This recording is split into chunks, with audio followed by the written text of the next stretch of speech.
Ayun, nagdatingan yung aking mga kasama kasi nandito yung kanilang mga boss. Sila ano? Oo.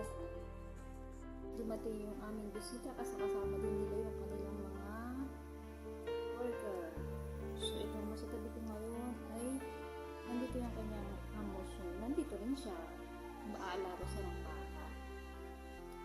Ayan siya. Hello.